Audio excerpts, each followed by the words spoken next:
Welcome to Bigger Than the Game with Deremy and Jose. I'm Deremy Dove, and I'm joined by my tag team partner, the man, the myth, the legend, Mr. Jose Ruiz. What's going on, man? What's going on, Deremy? How you doing, man? It's good to be here, of course. Yeah, good to have you, and I appreciate you fighting through, like you're, powering through. So I know you're a little on the DL, but It's all good. we wanted to, bring this for the people. Want to do this show. The show must go on, right? Absolutely, absolutely. So you guys give it up for Jose because he's feeling not feeling the best, but he wanted to talk about this. He wanted to do this episode, talk about this topic, and it's an interesting one, Jose, because it's this documentary. I didn't know was coming out until you had sent the trailer to me, and I was kind of like, "Oh man, the topic, like the person is interesting in a way, but in a way he's not." And like it's like his career was, but then there's a lot to him that we don't know, and I wasn't sure how to feel about this, but we're talking about the Golden Boy documentary, the 2-part docu series on Oscar De La Hoya that just dropped on Max, the streaming platform. And Jose, I want to ask you, what led you to kind of, I know sharing it, we share documentaries, but kind Right. of feel like you wanted to talk about this on the podcast, this documentary. Yeah, because at first I really wasn't. I was like, we can check it out, and it's not like I sent this to you as like a hey, like let's talk about this, on the show. It was just like, hey, like, we've been talking about. There's a few other documentaries coming out this month for the month of August, which we're really excited about. But like you said, like this came out of nowhere, and I just it's a good boxing week, right? Like we had a big fight with Spence and Mm-hmm. Crawford, and it was just like boxing's been on my mind definitely, and but when I saw this and I was watching it, like you said, like the guy, I'll be very honest. I'm not the biggest De La Hoya fan. I have to get that out there. I think that's going to really come across in this episode. People that know me totally understand that. But when I was watching this, and he definitely validated that for me. I'm gonna also say that too. But Mm-hmm. like the more I watched it, the more interesting it was. Like I really enjoyed it. If you have not watched it, Jeremy mentioned it, it's on Max. Um, it's like an hour, 15 minutes, I think, each episode, and I think it's really good. But it was just really interesting. Like I learned a few things that I definitely did not learn about De La Hoya, and I remember when I sent this to you, and I was like, man, like I hope they really dig into like some of this negative stuff because I was a little worried about that, and they 100% did, which I was really surprised at. But it was good, Jeremy. Like for me, it was really good. I really liked it. What did you think about it? It was hard because I wasn't the biggest De La Hoya fan.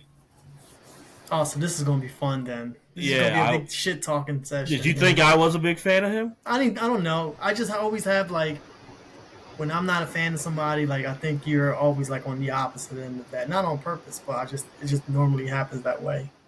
Yeah, I wasn't a big fan of him. Like I respected him, but I was Definitely. never like a big fan of him. And as I got, as time went on, I got older. I kind of looked at him like I don't really know you. Like I know you're a great fighter. Like I give him that, but I'm looking at Oscar De La Hoya like I don't know you. And with this documentary, and when I first saw the trailer you sent me, I was like, I don't know if I believe you when he say I'm going to be really real and Yeah. it's been 45 fucking years and it's been hell and he's just going and I'm like I don't know if I believe you. And the interesting part is watching this, it was good, but as far as just like a fan of documentaries and a big movie fan, I still left it being like I don't think I know you. And it felt like I felt his trauma, and we'll get into some of that. I felt what he went through. I had empathy for him, but not with the typical stuff. Honestly, not with the things that you would think. I had empathy for him as far as being that person who was programmed to be the star and be the celebrity. And I think in today's world, it's still there, but a little bit better with our you can kind of be yourself and not having to be so pitch perfect. But even in the '90s, that was still the case where you had to be the golden child. You had to, hey, be like Mike. You had to have the Yeah. smile in the story and pose and, be, universal and cross over to, you know, white America, but still be good with your Mexican American roots. Like, I did feel for him on that and not really feeling like he can make his own choices. But I still felt like he turned his tragedy, and I know it's a documentary and it's entertainment, into a show. And then it kind of became like a look at me, look at, I haven't Yeah. been able to be me, woe is me. And then even in the interviews to promote it, watching those, it kind of became like, I really don't have these problems. And I really didn't need to go to rehab. And I really wasn't depressed. They just told me I was. And I'm like, huh? Yeah. And so I kind of felt like, man, you're still doing it. Like, you're still putting on a show. And, bro, you did go through some traumatic things.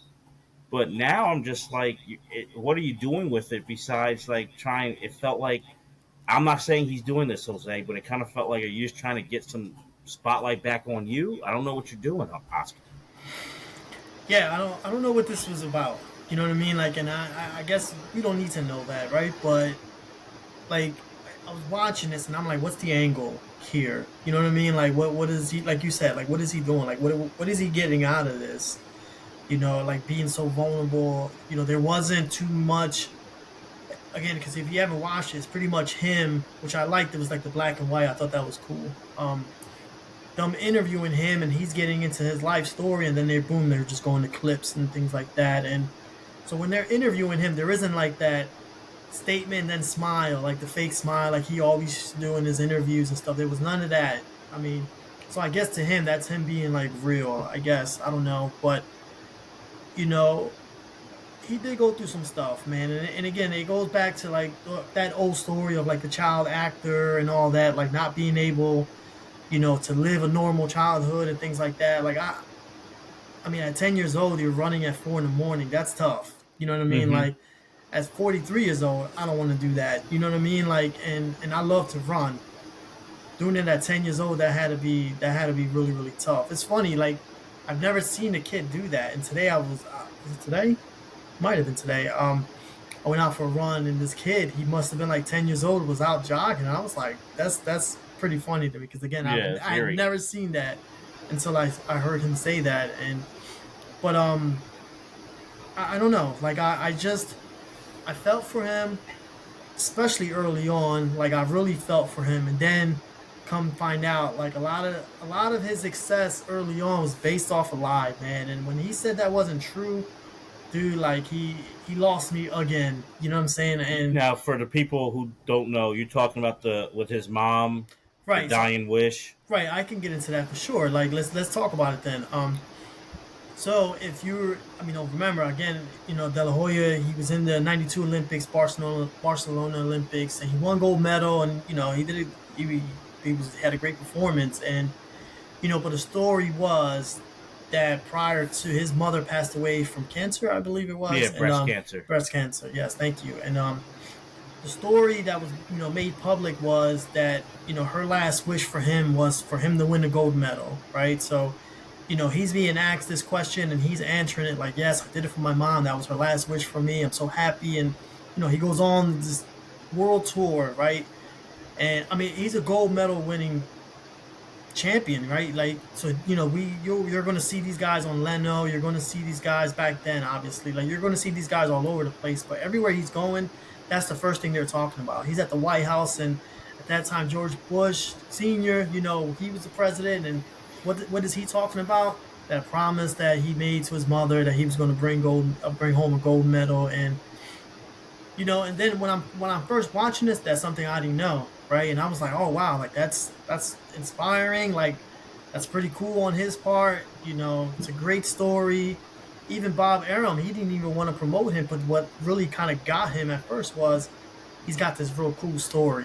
You know what I mean? Like, and it's a heartwarming story, and people are going to like really fall in love with him, which they did. You know what I mean? And it was all. And he comes out later on this documentary saying that that was not true, that did not happen. And so most of his early fame and success, and he says it in this documentary, was based on a lie, and that really was like, I don't want to say a gut punch, but it was just like for someone who did not. I respect the man's boxing ability. He was a great fighter, and I'll definitely we'll get into that a little bit. But man, like whatever little respect I had for him, I definitely lost it right there. It's funny for me because I knew that story and I knew about the '92 Olympics. I remember it from there was a Sports Century on Oscar de la Hoya years ago, and it mentioned that. So I had known that was the story. But Jose, the way they were building up in the documentary, his mom from the hardships that she came over, and wanted to be a singer, but kind of that dream she had to work in a factory and kind of like was that deprived artist and even kind of went into some like the abuse, like she was physically abusive to Oscar and according to Oscar, just Oscar, not his other two siblings, and she targeted him. I knew in a way it was going there. Before he said it, I was like, I knew, I don't know, maybe that's the movie fan in me. Like, there's a twist. And when he said it, I didn't feel bad. Like, I didn't get upset about that. I didn't get upset about that because to me at the time, watching it, I'm like, well, you can kind of frame it like he had a tough rapport with us. He loved, it's conflicting. I think everyone listening, everyone watching, we have people in our lives who we love, but it's complicated. Not just like romantic, but just family, friends. Like it's a complicated thing, and how do we explain it? And sometimes we don't know how to explain it. So watching that, I was like, all right, maybe that can kind of, especially he's 19 at the time, and trying to twist it. So I had empathy for that. Right. What I struggled with was him talking about it now outside of the movie and then being like, well, I didn't kind of lie because, blah, blah, and I'm like, bro, what are you doing? Just say that you did lie and you can say what I just said, not even my words, but just it was all those things. And like, bro, okay, I get it. Like, you're trying to grasp at it. We all grieve differently, especially with someone we love, but it was really complicated and messed up in a lot of ways. But then you gotta, I hate to say it, you gotta Oscar it, and then you gotta make it all like, well, no, it's not really, blah blah blah, blah and did it, and did it, and look at me and the smile. And he was on Rich Eisen, and I had to cut the interview off. I was like, I can't even listen to this no more. Like it just bothered me, and so and I know that's not the movie, but that kind of is to me when you watch it. If you know him, or I think honestly, Jose, you don't have to know Oscar. No, I The don't. whole You don't. time you don't know if he's telling that you don't feel it. Like, and obviously no one knows the truth except Oscar. But you're kind of like, to me, it's like I don't know if you're telling the truth or not, and what's real and what's not. And one more point before I kick it back over to you, it's like what helped me with this documentary were the people interviewing his father, his brother, his sister, uh, his best friend was revealing the trainer who I'll get into. I love that That's old my trainer. man right there. He Yeah. was the MVP of the doc. They Bob Arum was good. They kind of made it. His ex wife or the one ex girlfriend. They kind of brought a little war. Like when they spoke, I felt the reality. Right. With Oscar, I'm just like, I don't know what's real or not. And that kind of is what bothered me about the documentary. Like, it's good, but honestly, thank God it's not just him in black and white the whole time, because then I wouldn't like it. Like, those side people made it a good doc for me. Yeah, they were honest, and for me, always, always, always, I felt like he was a phony. You know what I mean? Like, and from watching him from afar, and I had friends who were huge De La Hoya fans, like huge, and I always used to just feel like this dude's just a phony dude, man. Like, and he still is. Like, I still have that opinion of him. Like you've been saying, Deremy. Like, he's like flip flops all the time, or he contradicts himself, like himself, and it was just hard to watch, because there were some moments where I'm just like, ugh, like I'm going to turn this off, but I just kind of wanted to continue to watch it because I wanted to see what happened at the end of whatever story he was talking about. But yeah, I just, he's just a phony dude, man. Like, you know what I mean? Like, he's a guy that if I grew up with him, I probably would not hang out with him. Like, and again, I'm not like this cool ass guy, but it's just I don't I can't do that. Like in life, you know, and he you know, you hear it a lot in sports, and you get it a lot in the NFL with quarterbacks, and it's like, you know, they're having press conferences and they can never be like really authentic, right? Like they're really like all their answers are, you know, like they feel edited, right? Like they're, you know, they have to say the right things, and you know, to them it's like they're like the CEO, right, of the team, or you know, you hear all that, and you know, it's really phony. Like I don't even watch some of these press conferences because of that. It's just like you're not really giving me anything. Like they're trying to be careful not to give like the other team any like bulletin board material. And like for him, I felt like his whole career, even to this day, like he's still doing it. It's like it's all like edited, and that's how I really feel. Like it's all like he's like always being very careful. And this was his opportunity to definitely not be like that, and he still felt as though he had to do that. So Yeah, and I felt like his he almost didn't in some ways and in some areas, like even when it came like relationships, I felt like he would be half in and half out, yeah, where fully own your flaws, fully own your mistakes. And I didn't. I mean, I could be wrong, and I'm not here to judge it. Hey, I can't judge any man or woman. I can't judge any person, right? And it's not easy doing that. Like hell, it's not easy. We talk about sports history and kind of put it in our lens, and we talked about some serious topics, and it's not easy on our level, so I can't imagine on De La Hoya's level. So I'm not here to judge, but I'm just like, you made mistakes, and it seems like you're trying to do, I don't know, better with them when it comes to being a better I don't know. father. Right? You don't Like, know. but it was like all the truth about him as a father. It was kind of like I was just being pulled, and it was seemed like he was blaming it on being pulled in so many directions, and he wasn't in control of his life, even though he was business savvy enough to be like, I want to do this, I want to do that. But then it was like he was not in control, and that's why he couldn't be there for his kids. Or the way he did that one girlfriend where he just got out the car and just broke up with her. Yeah. He doesn't, she acknowledges that and says it. He kind of doesn't. And I'm just like, it felt like he was bringing it up to an addiction problem, Right. which is like okay. I mean, I had heard. I don't know if you. I'm sure you Yeah. had about Yeah. him going into rehab, Yep. and it's like okay. I definitely hear you on that. And then he spins out of that, and it's Yep. like I don't really have that prop. So then I'm like, man, just we all have demons, we all have flaws, but you have to admit it. And I think what bothers me is Jeff Pearlman was a guest on this show a few years ago, and I could even see the book now, the Walter Payton book he made back in early 2010s. He was scrutinized. Jeff Pearlman was ripped for it because it got into Walter Payton, and Walter Payton died in '99, and all I knew about him was he great running back, great player, worked hard, loved practical jokes, died young. I didn't know anything, but I loved Walter Payton.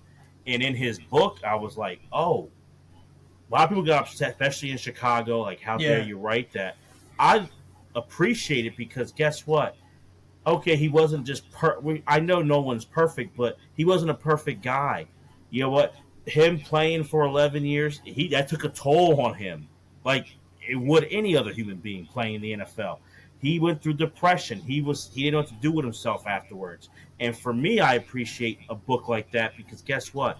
It inspires me. I feel more connected to him, and I go, okay, I can still do something even though I'm a flawed person. Or guess what? Right. Maybe I can learn from Walter Payton and learn, hey, putting all that comes at a sacrifice. And that's why I'm thinking, Oscar, you can do that for people. You can kind of help people to be like, man, okay, even though you go through a you abusive, childhood and all these things growing up, and hey, it's like that's not real happiness by getting the money and the fame and all the wealth. Like that's not real happiness. Talking about these issues, go getting help for it, that can really save your life. that's the opportunity he could have done that in this movie to kind of put that message out there. And for me, he did it. Yeah, he kind of dropped the ball with that because he didn't. To your point, like I want to be able to relate to some of these guys, and I'm not going to be able to athletically. You know what I mean? Like these guys are different, obviously at a different level. Mm-hmm. Um, but like you mentioned, like Walter Payton, like there's other like things I've read and watched on other guys where it's just like, man, like I get that, like what I'm saying, like even when Oscar was talking about, which I love this part where he was talking about his childhood and how it was with like his dad and like his uncles and when he mentioned when he got drunk the first time. He was under 10 years old. I can't remember the age it was, but Yeah.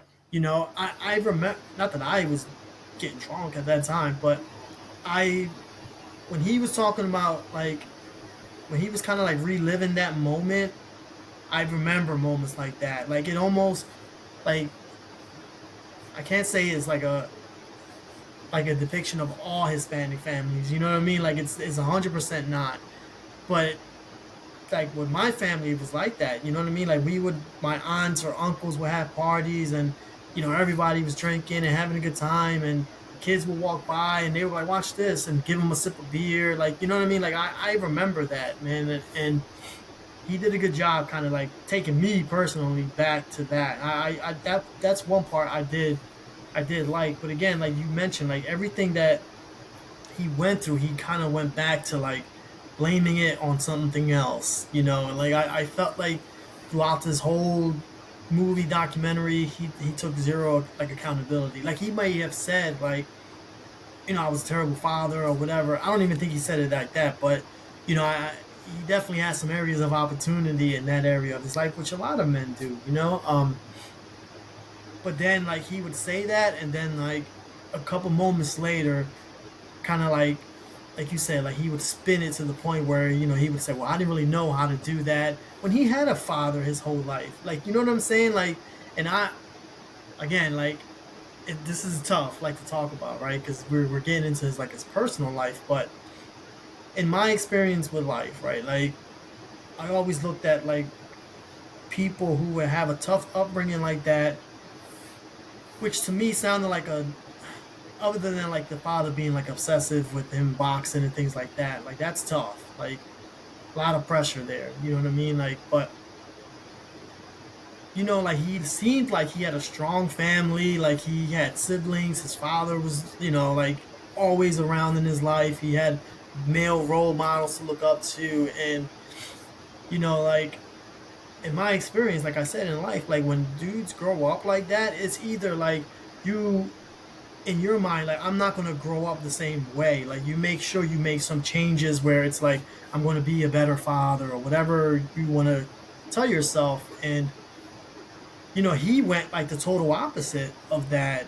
And again, I'm not here to like we all make our decisions and we have to live with those consequences. But like he talks about this rough, terrible childhood, which to me, like in all the stories I've heard and read and watched in this documentary, like he grew up poor, but so did a lot of other kids in that same neighborhood. Like, what I'm saying? His brother grew up the same way. His friends grew up the same way. And I don't know. I just think, again, like he throws a lot of that on how he grew up. And I just can't, I don't buy it. I don't know. Like, he's spinning us. And I know what that looks like. You know what I mean? Like, Mm-hmm. I don't know. He's spinning it a lot. I don't want to say the wrong things. I really don't, because Right. I'm trying to tiptoe. Like, yeah, I don't want to say so I because get it. ultimately I don't know, Right. but it's he may not be an addict. I'll say it. I don't know. I'll say it. He may not be. I don't know. It shows a lot of qualities, and he continues to show a lot of qualities that needs to be addressed, in my opinion. And I mean, it's hard because I'm going down a tough road here, but I just will, where I'm just like, brother, you got to address them in your Yeah. own before the documentary, but like in your own personal life, and you have to own that. You have to. own that if you were abused, like you have to come clean with yourself. Not you don't owe that to us, but you owe it to you, and number one, and most importantly, and owe it secondly to your children. Like and like you said, where I don't want to do that. I want to be there. Those are the two people you don't owe it to me or Jose or anyone else. But own that. Hey, that's not your fault that you know your mom did that to you. If she did that to you, that's not your. And I don't know, so I don't want to definitely say anything. I would have. I didn't hear anything from his siblings about that. I don't think Right. Jose, which I think would have been. I hate to say it, but illuminating more if like his brother or his sister were like, yeah, we didn't know why Oscar got hit, but I didn't hear that, and I'm not here to say he's lying at all. I don't know, but then it would have been like, first from a sibling perspective, and working in the field and hearing it and knowing it personally to an extent. I won't get into it, but no, like why were you picked and not me, or why was I picked and not you? So I would have liked it to hear from his siblings on that topic, or to even hear his dad talk about that. Dad talked about kind of him and being like, hey, that's how it was. So his dad was very, tough, but like, hey, Oscar said his mother was tough. Can you talk about it? Like, I just would like to have heard more from these things, and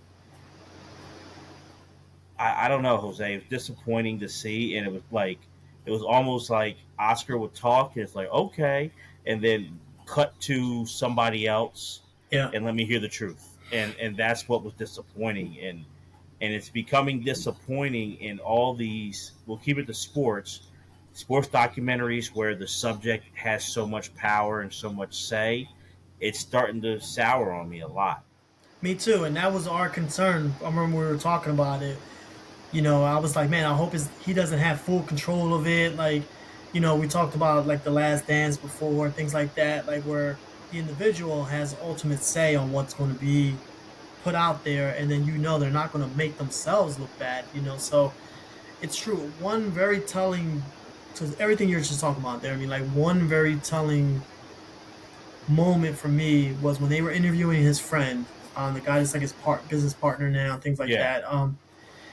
And he was very like blunt about this part, and he was just like, he's like, I've had to tell him like, dude, you're like 50 years old. Like, when is it time for you to kind of like give that up? You know what I mean? Like, and that's to me, that's a tell, like, that's a sign for me where it's like you can never get enough of that stuff. And look, I'm not rich and famous. I don't know. I don't know if I would have been the same way. I have no clue. But for me, it's like his when you see your friends kind of like mature and grow up and become family men, and that guy seemed like he's probably doing pretty well for himself. He's a business partner in Golden Boy Promotions, like like he's probably doing pretty well. And it's just like there comes a time where like you have to make that shift in life, right? Like when you're a teenager, it's all fun, early 20s, maybe even into your 30s, it's you're having a good time. But at that point, like maybe like especially like in your 20s, you're like if you're going to college and things like that, or and then come to family, and then if you get married, kids, all that stuff, like there comes a point in time in your life where it's just like, all right, like you want to hang out, come to my house, like you know what I'm saying, like let's stuff like that. And it's, I guess, I don't know, again, when it comes to someone who's rich and famous, it might be different, but when your friends are saying like, I think it's time, I think it's enough, like you have a bunch of kids like you take care of and hang out, now they're old enough well, where you can kind of hang out with them, and you're well, not doing say that. say it when you say you think it's enough. You're talking about enough. Well, that's what the friend was talking about. Like he was just saying, like I guess the partying and drinking That's and what I wanted. Yeah, just for because right, I knew which, but because it could mean enough like limelight or enough chasing right, the dollar.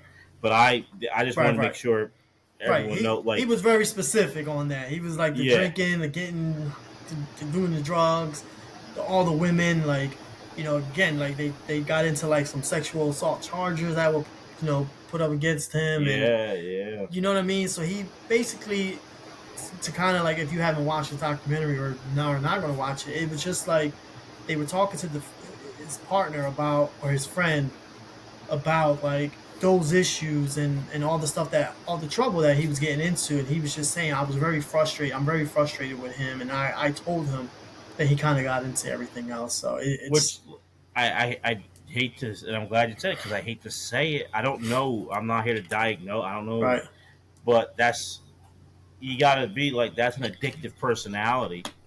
At minimum, I'm gonna give him that. right, And guess what, man? We've been really real, on this show about stuff. And I'm just like, man, there's no judgment at all, bro. Like, honestly, not at all. Like, I don't think you put me in those shoes. I'm not doing better. I'm not like, oh, yeah, I wouldn't have done that. To right, be in the 90s when we don't have as much, it doesn't feel that long ago, but it is. And we have more education now, and there wasn't social media or cameras, camera phones and all that, so you could really do things in the dark, and they might stay in the dark. yeah, Like, man, and to be that young and everything's going your way like that, because I mean, it stinks for people who are younger to not know.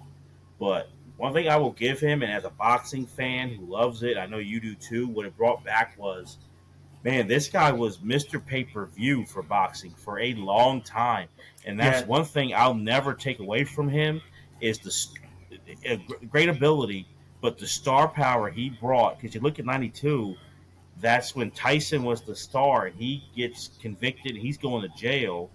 That throws the heavyweight division in a weird tussle. Who's going to be that next guy? Is boxing going to be in trouble?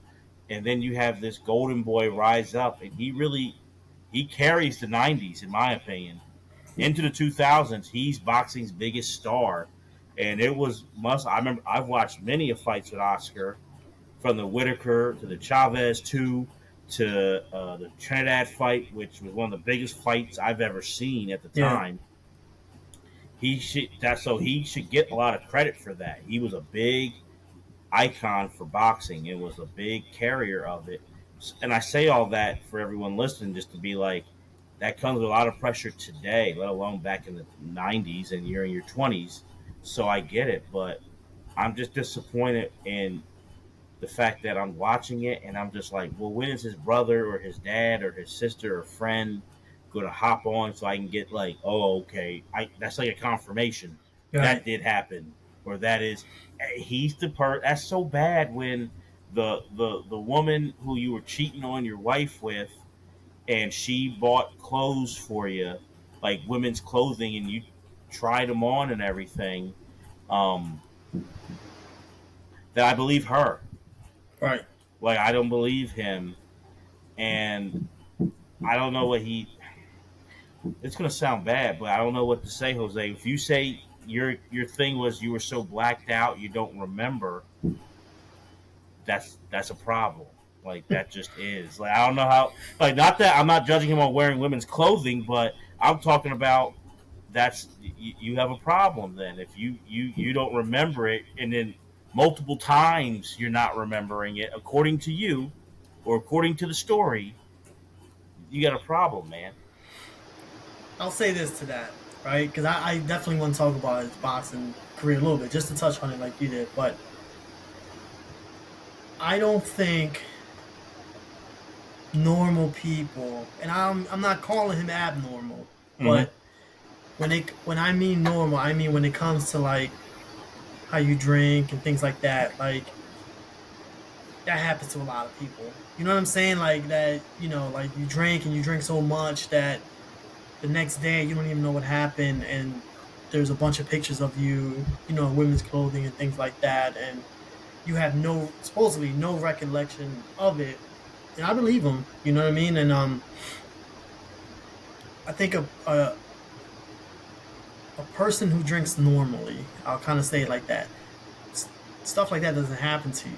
You know what I mean? Like, you know, I'll just say it like that. Like Yeah, yeah. I don't think that's the case. So again, we're not here to call Oscar De La Hoya an alcoholic. We're not here to call him an addict, but you know, there's definitely tendencies there. I'm here to call him out on what is the truth, though. Right, exactly. That I'll Yeah, say. yeah, yeah, 100%.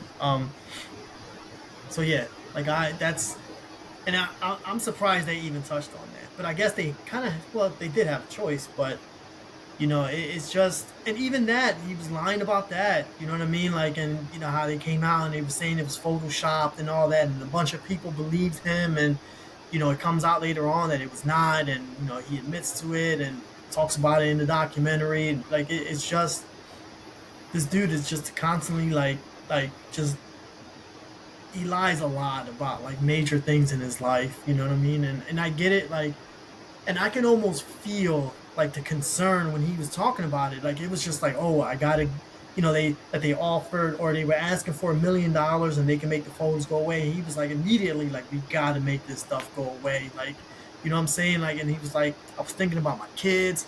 I believe zero part of that.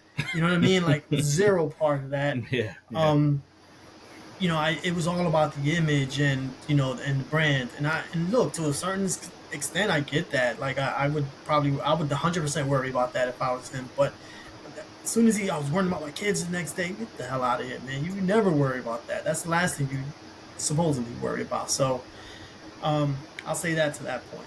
But I like how he talked about like him being Mr. Pay Per View and all that. Like I'll give him that. I've seen all of his major fights. You know what I mean? Like from very early on, like from again, you Mm. mentioned the Whitaker fights and the the the Cesar Chavez fights, both of them. I remember watching those fights, and I'll say this: that Whitaker fight, they didn't really talk about it. He lost that fight. Oh, yeah. I trust me. My that hurt. My family, my uncle, down in Virginia, where Sweet Pea is from, and Yeah, watching that fight down there. Actually, I was actually in, and it was like a lot of yeah. outrage over that. Like he definitely took an L in that fight. Took an L there, 100%. He got the decision. Which, if you're watching that fight, go back and watch it if you can. Like, I think Whitaker loses that fight only because he was making him look so bad and he was showboat. And I don't know if the judges like that or whatever. I don't know, but definitely lost that fight. I'll give him credit. He trashed Chavez twice. I'll give him the first time. I was like, "Ooh, I don't know if he's ready for this." Second time, I was like, "All right, this might happen again." But and I definitely want to get into the piece of like how Chavez and how that fan base kind of turned on him at that point. But the Trinidad fight we talked about before, and he was giving it to Trinidad. I'll give him that, and then he became a track star. You don't win titles like that. You know what I mean? And he lost that fight, and all these major fights, man. Like one thing I'll say, he didn't duck a lot of people. Like he fought a lot. He fought a lot of big names in the '90s era. Young, older. Like he fought everybody. So I always gave him that credit. Like this dude stepped up to the plate and he'll fight whoever needs to be fought. And he fought Fernando Vargas when he was up and coming, and no, everybody was like worried about that fight. Like, him and Trinidad were both in their primes. That was a huge fight. That was one of the biggest fights I can remember, man. Like the build and the excitement for that, especially like in the Hispanic community. So it was. I'll give him that. Like any fight that he had on, it was a major event. Like we've talked about boxing, we did episodes on the Four Kings. Check the archives, Check and him. and it's a big fight is like a holiday. You know what I mean? And a lot of his fights Hmm. were definitely that. And so I'll 100% give him credit for that. Something that and I agree. I think there's a few other fights I think he did lose too. I Corte, that was a Yeah, I think Oscar lost that one, but I'll say this. You mentioned the Chavez fight, and it's something that kind of, and this narrative, I'm not saying it's not true at all, but it's always been out there when it comes to Oscar and his father, and I can connect and relate to it, but I don't know it. But Oscar and the Mexican American community, and that lack of perceived toughness, or what we define, and I put right. quotations for people listening, masculinity, and what is being a wink wink a man. And that I do feel like kind of was there, but it was dove into, but not. the way I Yeah. would want to from Oscar, Right. which is I think Oscar is a sensitive man, and there's absolutely nothing wrong with that. That's a great thing. But I feel like there's a lot of things on what we and it's with masculinity in general. Honestly, it's confusing times for a lot of men, where it's the perception is you have to be this way, you have to be so tough, you can't show any emotion, you can't do anything. And then when we see, why so many men are we see violent crimes, men so high up, suicide, men, you know, addiction and going into treatment. It's way more men than women. And then we get there and go, well, why are you so angry? Yeah. And I can't stand. I look at people and I go, well, you told this young man that by the time he was 4 years old to suck it up and be tough, and you kept it up for all these years, and then when it explodes, why don't you come talk to me? It's like, Right. nah, it's too late for that.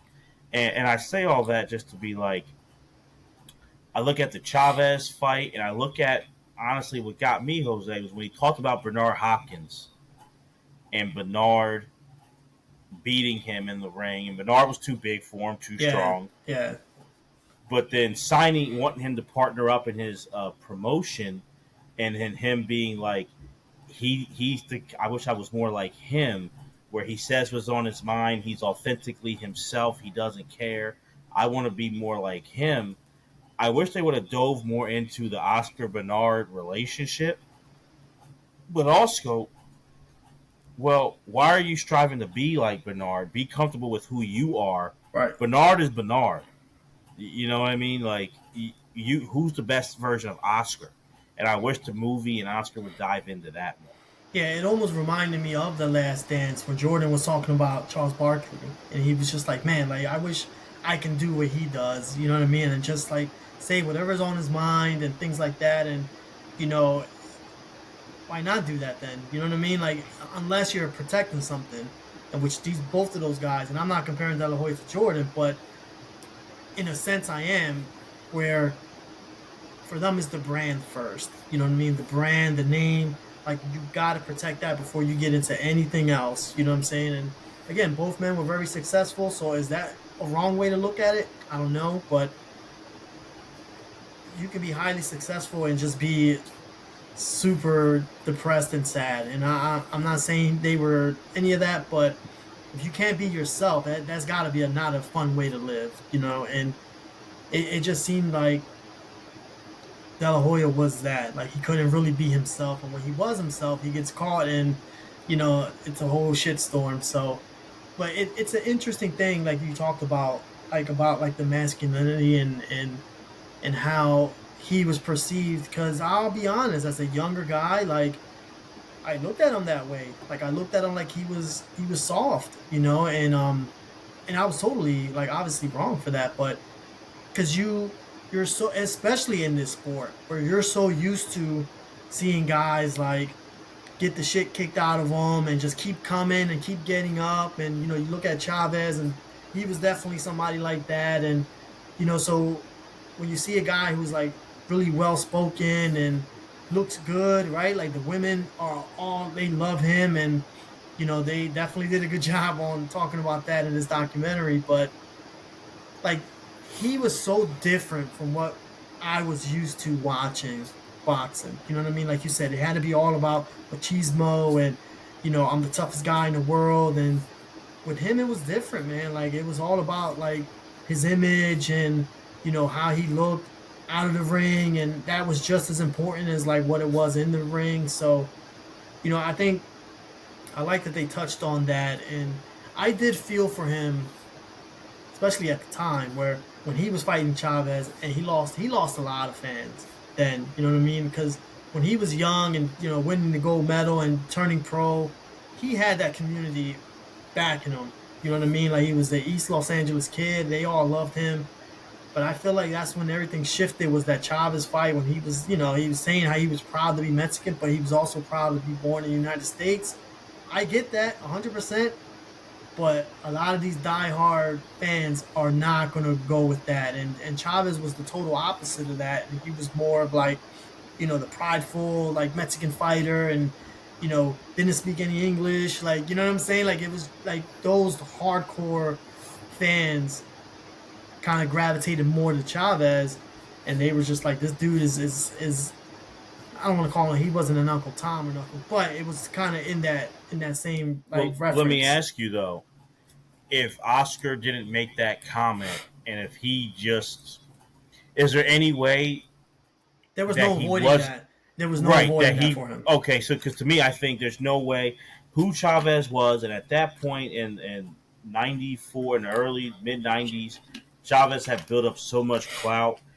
Doesn't matter who you are, No, doesn't matter what Mexican fighter, you weren't going to win a popularity no, contest against Julio Cesar Chavez at that time. absolutely And, not. and so, that's why I wanted to know if there anything, in your opinion, he could have done to make it better, or he was screwed no matter what he did. Yeah, I don't think he could have avoided that, but I just think the comment like cemented it for people. You know what I mean? Like, even the Fernando Vargas fight, like that was the same kind of like Fernando Vargas was doing the same thing and kind of like making fun of him, and how he spoke, and in the press conference he like kind of like mimicked him and stuff like that, and it was just, again, he was attacking his manhood, so that way, and he was embracing like the true whatever quote unquote like Mexican fighter, and he had a lot of fan base and he had a lot of fandom behind him in that fight because of that, because he was doing that. And then Oscar destroyed him. I'll give him credit, and he whooped his ass. But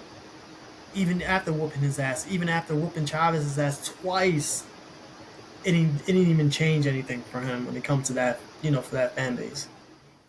I find it interesting that in the documentary and Oscar reading things after once it's premiered, Oscar was shocked. But in the documentary, his father saying that if Chavez was younger, he thinks Chavez would have won. I was surprised by that too. Now, I think he's right. So do I. So do Um, I. I think I agree with Oscar's dad. And to me, it was kind of, I always thought, in my opinion, that was the overlapping opinion of everybody, that Oscar was the young guy. Julio, he was older. Yeah. Especially, I think, I forget, was he 34 or 36 at the time? Yeah. Chavez, I forget, which is like, doesn't seem as old now, Back then it but was. back then it was like, why aren't you retiring, man? Like, Yeah. being in your athlete in your 30s for the longest time, it was like, come on, man, the clock's ticking, like, Yeah. get out. So it was like, that was always the narrative from watching that fight, and the talks around it was like, you're fighting an old man. And now I know that has to suck because you win, but I'm just like, why are you being so, I don't know, why are you so surprised? To me, you know how your dad is. His dad probably, I mean, Oscar was growing up at that time. His dad probably worshipped Chavez too. Right. Um, I don't see anything wrong with that comment. I'll be quite honest. Yeah, I don't either. I mean, I'm not. I don't know if I could say that about my son. You know what I mean? Like, if my son was in the same situation, I don't know. It almost like Barry Sanders, that, like, how he Yeah, yeah, I'm says, thinking the same thing. you Yep. know what I mean, like, kind of like that, and but his stance was always like that. You know what I mean? Even when Barry was doing his thing in his prime, like, he made it well known who he felt who was the best running back of all time. But like, that was an interesting comment to me. Like, I again, I couldn't do that. Like, I just couldn't do that. Even if it's I mean, it makes a lot of sense. I don't know. As a dad, it'll be tough for me to say Yeah, I'm that. not a father. You are, so you get it closer. I don't think, to me, you shouldn't be surprised because I've seen Oscar's dad in other interviews. It wasn't my first time seeing him Right. talk. He's going to tell. He's not going to. I think I would have worded it differently. Like if he would have said, if Julio was younger, it could have been a lot closer fight. It might have Yeah, been. It could he have would been have had a different. much tougher time beating him. Like, Yeah, which I is, get that. Yeah. so you can say a little bit cleaner, but which I think is true though, and I think honestly, Oscar being removed can say that. I don't think Oscar to say he wouldn't win, but Yeah. I expect to say, like, yeah, if he's in his prime, it'd be a tougher fight. Like, it just would. Like, you think you would walk all over him like that 10 years prior? No, like, you're not going to. So I felt that was like, but Oscar everywhere is like, yeah, I'm surprised. I'm surprised. And I'm like, why are you? Stop being surprised, man. Yeah, Like facts. that's who your dad is. Like that's who he is. Um, and stop. I don't know. Stop being the victim. I hate to say it, but that was the Oh, victim thing. yes, and yes. Like that was, I couldn't put my finger on it, and there it is, Deremy.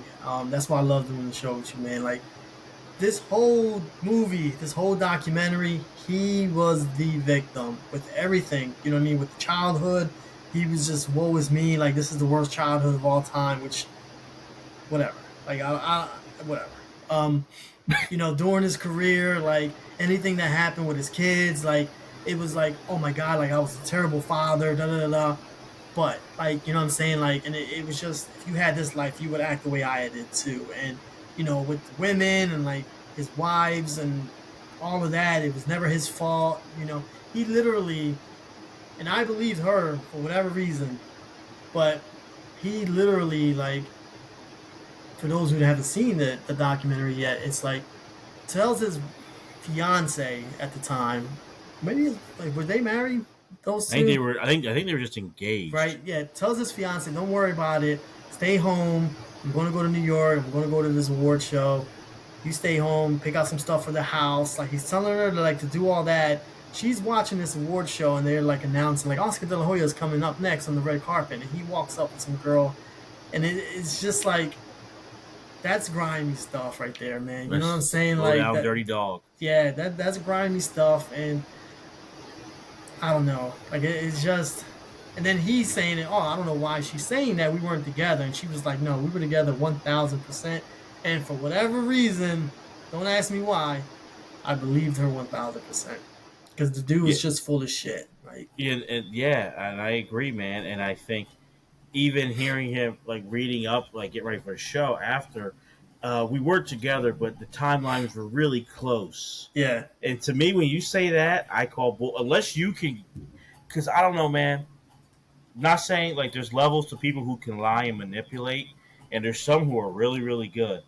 But a lot of times, if you can give me some details, so no, we broke up and blah blah blah. Then I'm like, all right. Then I'd be like, I don't know. Then Oscar's given some right. details, like the Grammys or the award show was this time. We were already kind of rocky here. He's just saying the timelines were close. What the hell does that mean? Like the timeline, like yeah, so close. You were still with her, and you were thinking you wanted to break up. That don't count, Oscar, Nah, because in man. your mind, I was going to do it when I got back. No, you're grimy for that. You told her we're going to build a life together. That's pretty much saying we're building this life. Pick out stuff for the house. Eh, I'm going to pull it away. I'm going to show up on the red carpet with some other lady, and honestly, I believe it. I believe the reasoning.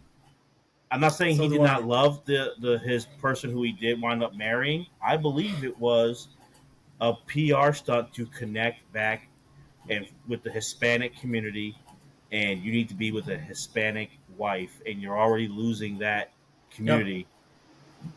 You don't want to be with a white woman.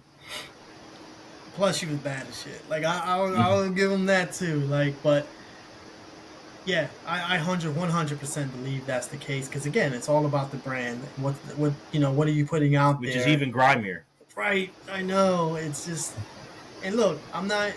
There's a lot of dudes out here in this world who are shitty boyfriends, husbands, all that stuff. And look, I'm not going to sit here and portray like I'm the greatest of all time.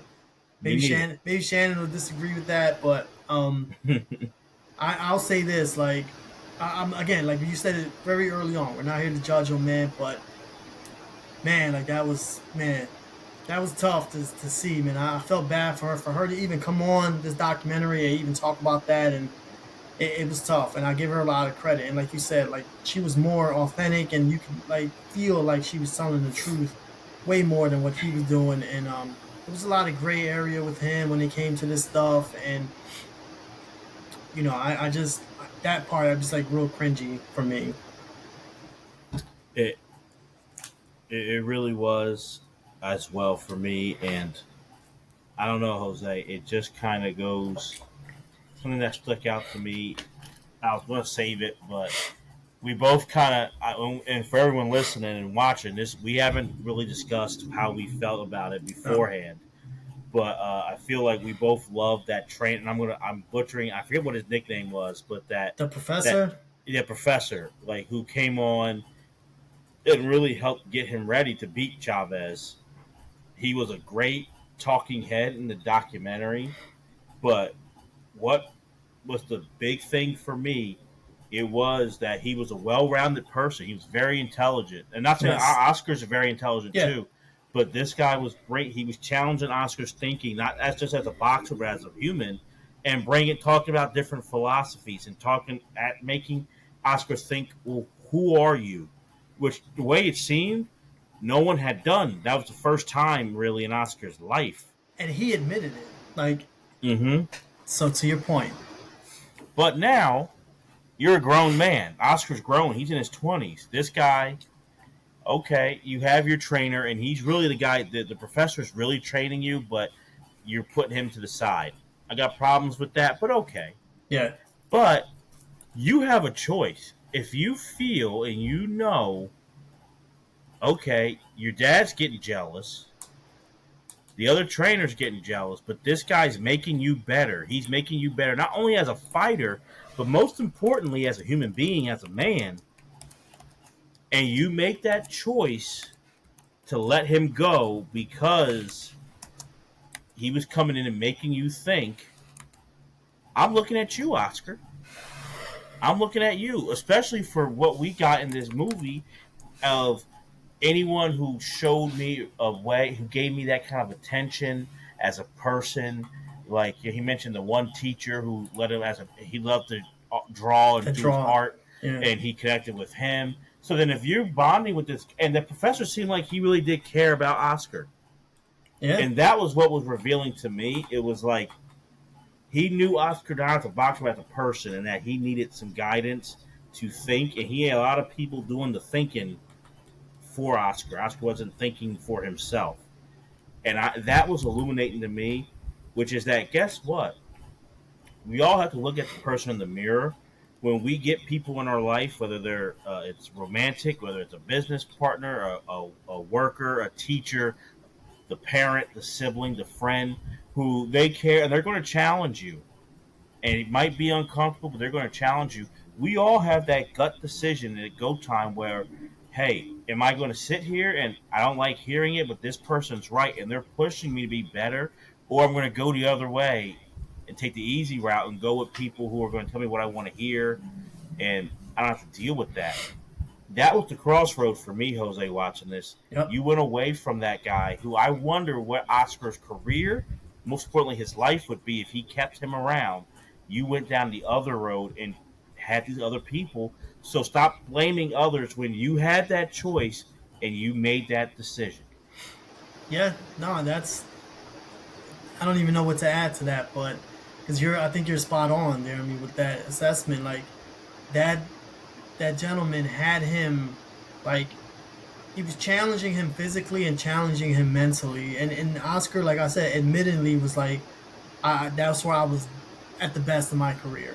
You know what I mean? And even he said it. He was like, man, like I wonder what his career would have looked like if I was with him for another year or 2 years. He was like, because that was all pretty much I was going to give him anyway. Because remember, they went out and got him. Like it's not like he showed up and was like, look, I can train him, whatever. They went and looked for him in Mexico, and he did what he was supposed to do. And the crazy part was, again, you talked about his original trainer was all jealous, and they were kind of like trying to portray him like the janitor and stuff, Mm-hmm. like that's insane to me, man.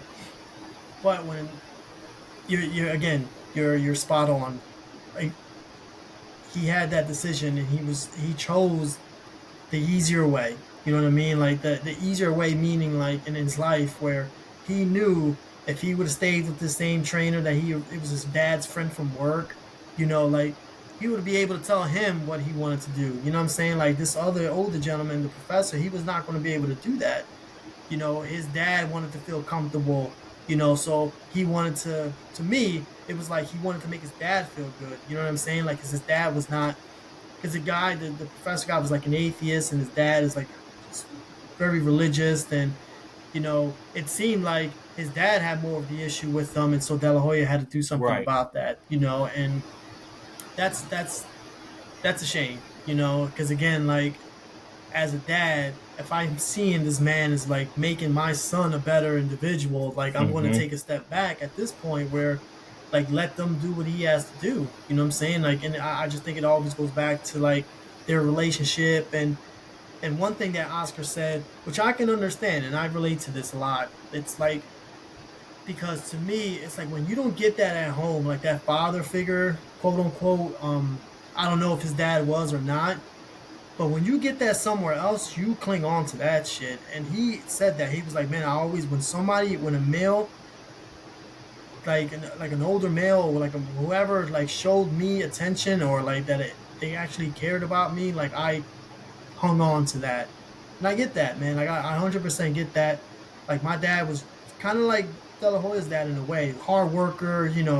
They weren't. He was My dad was not born in this country, and I mean, I love my dad. You know what I'm saying? Like, but he did not have that. Like, he wasn't a loving dude. Like, De La Hoya's dad, which I like that they did this too, where they talked about his parents. You know what I mean? De La Hoya's grandparents, and how they were parents to their children. And my dad used to tell me the same stories almost, man. Like they would get beat by crazy stuff, like, Mm-hmm. and because it was different back then, and it was different like in Mexico for sure, in Puerto Rico. It was like you didn't have to worry about you weren't worrying about child services and stuff like that. Like, so I get that. Like I've heard stories like that, but so for me, like my dad did his best. You know what I'm saying? Like I've definitely 100% come to terms with that. Like he did his best, and that's fine with me. You know what I'm saying? Like, but in my life where I've had other older men like kind of like guide me and stuff, I 100% did the same thing. And like it clung on to it. You know what I'm saying? Like, so I've 100% related to when he said that, and that felt real to me. You know what I mean? Like you can tell, like when De La Hoya was talking about that, he meant that shit. You know what I'm saying? Like, and that felt authentic to me. That was probably one of the rare moments in this documentary where I believed every word he said. It was authentic, and I believe it. You know why? Because I saw it throughout his career. Who did Oscar gravitate toward the most that I saw was Floyd Mayweather Sr. Yep. And you could tell, and I think Floyd Sr., especially because Floyd Sr. battled with Floyd Jr. So when he trained Oscar, he had a father son thing, and it was. I remember when Oscar fought Floyd Mayweather Jr. That was a big fight, Yeah. and Floyd Sr. Was like, I can't train him, go against my son, but he almost felt like Floyd Sr. was closer with Oscar Yeah. than he was with Floyd Jr. at the time. So I agree with you because you kind of could see that in Oscar in the different trainers, in the way he looked at even his older brother when at Right. times. Um, it was definitely like he shows that, and he constantly has shown that, like that older male. I honestly think even with the Hopkins is older, and Right. I think there's a part of that too with the Bernard Hopkins rapport where this guy he knows Bernard, and we know Bernard's from Philly. We definitely know Bernard's story, um, good and bad. Yeah. So like uh, Bernard being someone who came out of jail, worked hard, was this kind of fighter, and Bernard is very intelligent, and Bernard is very calculating intelligent, and Yes. Bernard is Very street outspoken, smart. Yeah. very street smart, and the fact that I think Oscar wanted that, and I couldn't remember, but that's the question I wanted to ask. So looking at that, Jose, do you find that is something that happened? We'll keep it because we're both men. I mean, it could be with people, but I wonder if you feel it where looking at Chavez for Oscar, looking at his dad, looking at Bernard Hopkins, do you find it in your own life that you look at that person who's kind of your opposite? I don't know, is doppelganger the opposite? Like that's the opposite thing? Doppelganger? I don't know if that's it or not. But I you don't know what I know. mean? Yeah, like like your opposite person, like that person who is just different than you. Do you ever find yourself like that? Like you're kind of like looking at them like I wish I could be like that. Yeah. Yeah. No, I totally get what you're saying, and I would say sometimes for me. for me, for me, it hits like on different levels, and I know we've had this conversation plenty of times. You know what I mean? Like, and I'll give you one example, which you already know about. Where this is more for the listeners, where it's like me, I look at men who are like good with their hands, right? Like that can go and say, you know what, like we need, I don't freaking know, like we need like a shed or something, and I'm gonna go build the shed. Like I'm not doing that. Like you know what I'm saying? Like Yeah, yeah. I'm not. And and before, like I used to think, because again, my perception of what a man has to be was definitely like skewed. And when I was growing up, I thought like that's what a man does. You know what I'm saying? Like, and that's obviously I've come to learn as an adult, like that's a part of it. You know what I'm saying? Like, but if you don't have that, that doesn't make you less of a man. You know what I'm saying? Like, so I know for me, when it comes to like the opposite, I look that piece. I always look at and go, man, like I wish I had that. You know what I'm saying? Like I just because again, it's like cheaper and shit like that. Like now that I've learned all that, like I get that, but so for me, I think that's really like only the only thing I look at where it is if someone like the total opposite of me. It's like if they have something like that, I kind of admire that. But I think that's probably about it for me. No, Like I hear you. yeah, You know, it's interesting because I think I've heard it with a lot of I've heard it with comedians, and someone will ask a famous comic, "Well, who do you like? Who's your comic that you look at now or in the past?" And they'll say someone who their style is yeah, completely different, and they're like people. And I've been like, I'm surprised, like, wow, you're nothing like that person. And they'll say like you kind of look at the person who's opposite of you and kind of like, wow, like look how they're doing it. A lot of comics who are so dirty will be like, look at how Seinfeld, and I'm like, like Seinfeld's lame as stand up to me, but like they respect how he does it. And I've heard yeah. Seinfeld paint or talk about Richard Pryor and other and I'm like, wow, I thought you would have went somewhere else. So like I kind of just it's interesting because I feel like, and I'm sure we're keeping it just a guy. I know I'm sure women have that too, but um, it's just I think it's a funny thing that it doesn't even have to necessarily be something traumatic, but we just look at that opposite and kind of go, man. And I'm sure it goes the other way too. Right. So it's like it's just funny. Yeah, I think I hear it a lot where folks are like kind of introverted, right? And you see someone who's very outspoken and can like work a room, whatever, however you want to say it. Like I know people also look at that and just like, man, like I wish, what I'm saying, like I can do that. And like I'm naturally like I'm able to just talk to anybody. But I get some people are just not like that, and I just can't understand that. Like you know what I'm saying? Like so, there's so many ways, and then I don't know, like I think since the pandemic, I've become more introverted. You know what I mean? Like, so I'm starting to like see it from the other side also. So that's another example for me, like that I kind of think about because you hear it so often, like not just with me, but like with other people. So I guess that's also like to your point where it like the opposite's kind of like you see that and it's just like, man, I wish I could be like that. No, I think so too. I I also want to ask. We kind of talked about it a little bit, but where because we have a lot coming up. Honestly, in August we've had a lot with the Wilt Chamberlain. Like there's been a lot of sports documentaries. Which, if you asked me 15 years ago, that would have been like heaven on earth. Yeah, And for a while, it was. But now I'm starting to question it. And Jose, this might be a big question to ask you, but where do you see sports documentaries going at this rate with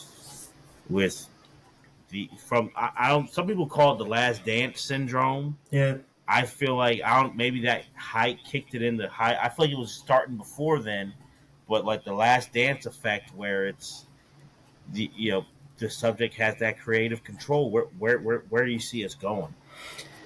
Yeah, unfortunately, I think it's trending the wrong way. Like I think it's trending down, and for a while there, we went through a trend of like 30 for 30s where we were like, what the hell is going on? Like, you know what I mean? Like, and then you get these other documentaries like the Redeem Team, and like they were pretty good, but you can tell where it's like there wasn't no like hard hitting stuff, and all the documentaries that I really enjoyed, Deremy, and I think you did too, where it's like, yeah, this player was great, but then they dive into something else. You know what I mean? Like that was more like edgy or again like hard hitting, and I like that stuff. You know what I'm saying? Like, and I think we're getting a lot less of that. And it's just all about this great career and look at the type of person I am, and they even like when they're interviewed, they're like these are really softball questions, and it's just I don't know. I'm just worried. I know we got some other documentaries coming up, and it's just like, man, like I hope it's not like that. I hope it's just more like this is what happened. This is what this person was here to see, and this is what they were going to talk about. And so I'm a little worried. I've been a little worried. Every new documentary that comes out, I'm just like, ugh, like like I see who's the producer. Like if you're the executive producer and this is your documentary, I'm it's probably not going to be for me. I'm still going to watch it, but it's going to be tougher to watch for sure. What about you, Jeremy? I think I know where you're going, but Well, I'll I think it's hard because like a lot of people, when you're into a topic and there's new something coming out, and especially it has a nostalgia piece, and that's what we do here on the show. I'm going to want to watch it. Like I'm right. going to be a little intrigued, especially you give it a good trailer, and if there's a little bit of buzz. Other people in the sports world are talking about it. I'm going to say okay. I'm going to give it a try. Um, I just feel it takes away from. I love. I mean, we'll keep it just to documentaries and sports doc. I love those movies that I can show people Yes. who weren't into the topic, Yes. and that to me is one of the big signs of greatness. Is like I do a documentary club at my job. Like we all like coworkers, and we took like a 2 month break. But like one of the ones I suggested a couple months ago was the Andre the Giant doc on HBO. It's a So great one. last week they did it, and I forgot I suggested it, but and they don't know this. I didn't need to I've seen it so many times. I didn't have to rewatch it, but they all watched it for the first time. There he's cheating, everybody. I'm He's cheating. cheating. I'm cheating a little bit. I didn't see when you've seen it as many times as I have. You're good, but all of them really enjoyed it, really liked it. All they knew him from was they knew he was a wrestler Yeah. and the Princess Bride. But then to hear them talk about, oh man, what he went through being so big, and the sadness that they felt so much empathy, and everyone really liked it and it really touched them. And that's the thing where I was the only one who was a wrestling fan out of multiple people, but everyone really enjoyed it and everyone was asking questions. And those are the docs that I love.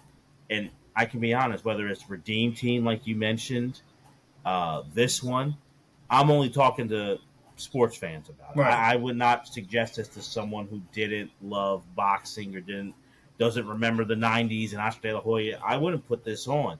I wouldn't give the Redeem Team to someone like that. I liked it because I just Right. okay. I remember the team and it's cool. R.I.P. Kobe to see him out there. But like a lot of them, the Wilt Chamberlain is kind of close. Where I'm like, I don't know if I Yeah. would send this to other people. Maybe, maybe not. So I feel like we're getting those where, I mean, sticking to your audience, people who will care will watch it. But I always try to look for the greatness, and I feel like we're going to be losing that more and more. Where it's like they're just going to be the Hall of Very Good, not the Hall of Fame. Right. And these next couple of documentaries in August, I there's one like an Untold series that's coming out, and they have been pretty good. Like for the most part, I think I've seen all of them. They were all good. We got it's just a bunch of stuff coming out for college football, and we're very excited about that. But yeah, I'm going to be hoping that I can watch it with anyone, and they're going to be just as intrigued as I am, because I lived through it, so I know what's coming, and I know what highlights they're going to show for the most part. Like I remember when that happened, kind of thing. And if you've never watched like if you didn't watch those games or if you didn't watch these fights with De La Hoya, like it's going to be hard for you to kind of relate because like we always talk about when it comes to documentaries, it's like I want you to take me back to that time. You know what I mean? Like and this documentary did a little bit, especially when they were showing like a lot of the fight highlights and stuff, but it wasn't a whole lot of that. It was just a lot of like him and talking head and you know him just complaining and stuff. Like, so, um, but I will say this though, like all the parts where they were talking about the women and like the photos of him with the dresses and stuff. Like I was watching this with Shannon and she was like all excited because she wanted to see all that stuff. And again, like there's some sports, there's players, boxers, whatever that do cross over, and De La Hoya definitely did cross over to like a different level of like pop culture. So I'll say that like I was surprised by that. You know what I'm saying? When she was like, "Yeah, I remember this and I remember that," and I was like, "Oh wow!" Like like to me, it just kind of like reiterated like the gravity of the individual. You know what I'm saying? Like how big he was. And again, like it wasn't just like a Mr. Pay-per-view type of guy. It was just like, man, like this dude was huge in boxing. Was a great fighter. But he 100% crossed over, and I'll give him credit. And I know he was protecting the brand all his career and still protecting the brand, but he did what he set out to do. You know what I'm saying? Like he made a ton of money, crossed over, but at what price is the question, so So I have this question. This kind of just came to me, Jose. For those who haven't, you guys can check the archives. Back almost 2 years ago now, which is crazy. We did the 40th anniversary of Sugar Ray Leonard and Tommy Hearns. In that episode, you can hear how Jose feels about Sugar Ray Leonard. So yeah. now, the ultimate question is, Jose, who do you respect more? Because you don't really, not a big fan of either. Sugar Ray Leonard as a boxer, Sugar Ray Leonard or Oscar De La Hoya. De La Hoya. And that's easy. That's like a What? layup line type of layup for me. Wow. Yeah, I think, yeah, Sugar Ray Leonard fought, the Four Kings and things like that, but I just think De La Hoya fought a lot of. They were better fighters than Sugar Ray Robinson. I mean, Sugar Ray Leonard fought. But I just think De La Hoya really didn't duck anybody. I think Sugar Ray Leonard did a good job on ducking a lot of guys and then fought them in like good opportunities when he knew he had like a sort of like an upper hand. I'll just say that. You know what I mean? Like, and I think just like De La Hoya, there was a couple of fights that he lost. Like he lost to Mosley, those decisions and things like that. Sugar Ray Leonard didn't lose those fights when he should have. And I think like that career where it would have been looked at differently if he would have lost, like say the one to Hearns. You know what I mean? Like he lost that fight in my opinion.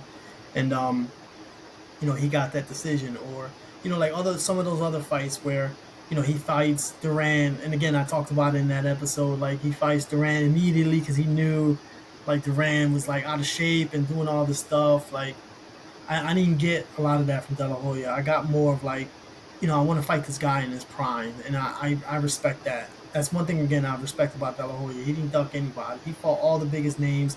And look, I get Leonard did too. You know what I'm saying? But I just think when De La Hoya fought these guys compared to like when Leonard did, it was a little different for me. I hear you. Okay, that's interesting. That's it. So I wanted to end it because I know we talked. Both of them are guys you're not the biggest fans of, and I Nah. get it. Both of them are very. They both had the crossover appeal. They both had Madison Avenue appeal. Both are polarizing though. Two polarizing fighters. Two great fighters, but two polarizing guys. And I'll even add, both had issues, very similar issues, like behind closed doors, and respect for Ray Leonard for kind of like recognizing that Yeah, and getting the help that he was supposed to get, and now apparently he's living a sober life. So a lot of respect for him when it comes to that. On the other side, I don't.